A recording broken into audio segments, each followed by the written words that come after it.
If binging feels like it comes out of nowhere, late at night, after a long day of work, after you've already eaten enough, this video is for you. Because binging isn't a lack of discipline, it's not a moral failure, and it's not because you're broken. Most binges don't start with food. They start with biological urgency. And protein is one of the strongest signals that prevents that urgency from ever turning on.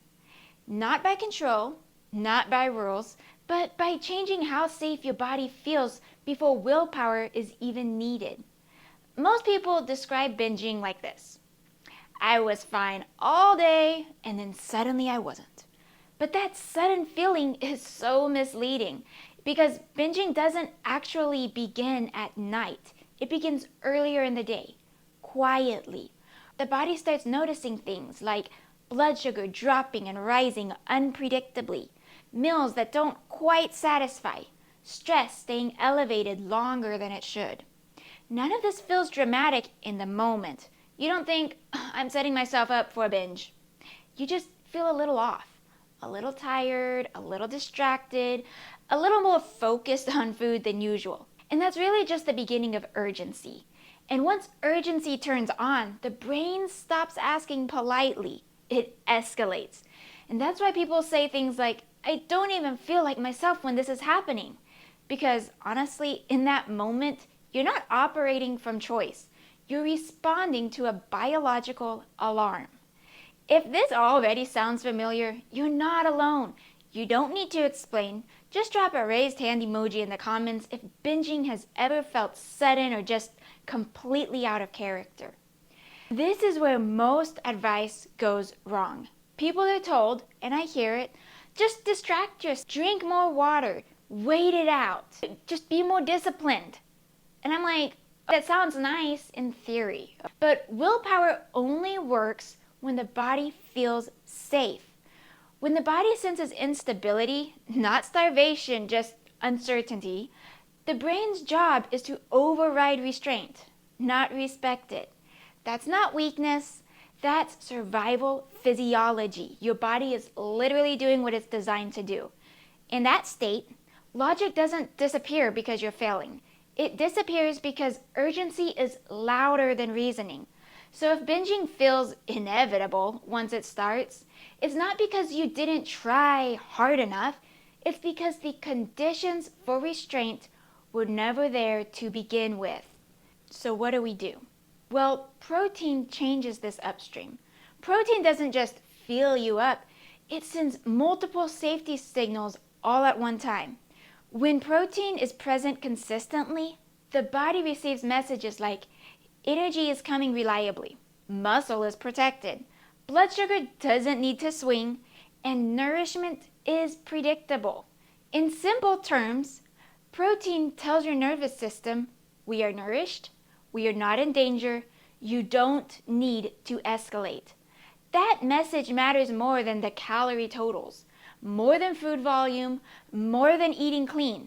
Because when that message lands early in the day, urgency never has a reason to build.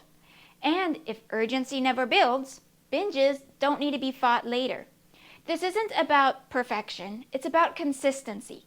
When protein shows up reliably, especially earlier in the day, urgency shows up much less later. That's the pattern. This pattern is actually extremely common. People eat light breakfasts, low protein lunches, meals that look healthy but don't fully satisfy. And they tell themselves, oh, I'll eat more later if I need to. But the body isn't gonna wait. By evening, hunger hormones are louder. Blood sugar regulation is weaker. Stress tolerance is lower. So when food finally becomes available, the brain doesn't say, let's think this through a little. It says, now, all of it, fast. That's not lack of control. That's delayed nourishment catching up. Eating earlier doesn't necessarily make you eat less. It makes you need less urgency later. It helps you stay full a little more so you don't feel like you need to eat everything on the menu at bedtime. So I want you to pause for a second and think about your last binge. Not what you ate, but the day leading up to it. Was protein actually present earlier? Or was it something you kept meaning to add later? Or maybe you only had 5 grams of protein instead of an adequate amount for that day. Most people don't binge because of what they eat at night. They binge because of what was missing throughout the day. If you want to, tell me in the comments, earlier or planned for later. Anyways, for a long time, I thought my issue with food was emotional. And yes, okay, food did bring me comfort. But what I didn't understand was why comfort felt so necessary. I wasn't overeating because I love food. I do love food, but that's not why I was overeating. I was overeating because my body was constantly trying to stabilize itself. When I increased protein consistently, not perfectly, just consistently, something unexpected happened. Food stopped feeling urgent. I didn't feel like I had to eat a bucket load of food at dinner. I could eat my normal amount, a healthy amount. I could still want it. I could still enjoy it, but it no longer felt like relief as I'm eating. And that's the difference. Protein didn't fix my emotions. It just removed that biological chaos that made emotions harder to manage.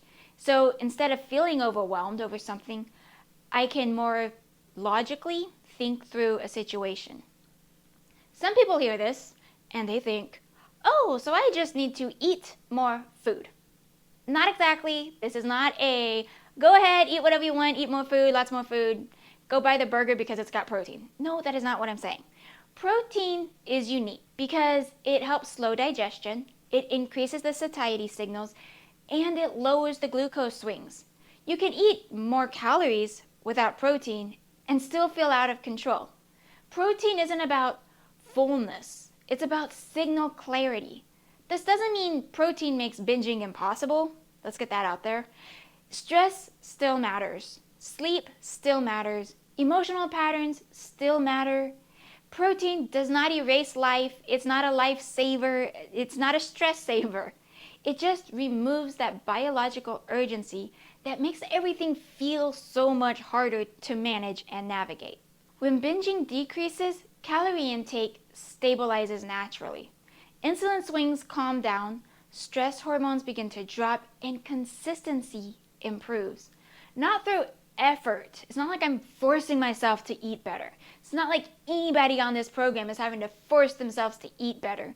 But it's just through regulation. Whether it's building more muscle and burning more fat, whatever it needs to do, it can do it now because it's not in a constant state of stress. And this is why the protein first approaches often lead to fat loss, even when calories increase slightly. And it's not because calories stopped mattering either, but because the stress stopped interfering with daily life. Fat loss doesn't improve when food is controlled harder, because that sounds like stress, right? It improves when the panic is removed. If this explanation helps things finally make sense for you, you'll probably want the next videos that are coming out this week. I break fat loss down through biology and regulation, not rules or shame. You can subscribe if that's the kind of approach you've been looking for. If binging feels like something that just happens to you, it's not because you lack discipline, it's not because you're addicted to food, and it's not because you're broken. It may simply be because your body hasn't felt consistently supported yet. Protein is not a rule, it's a signal. And when that signal is in place, binges don't need to be fought anymore. They quietly lose their reason to exist. Next, I'm explaining why dieting makes people feel tired, wired, and emotional, and why fat plays a role most people completely miss. I'll link it here when it's up. Until then, take care. I'll see you guys in the next video.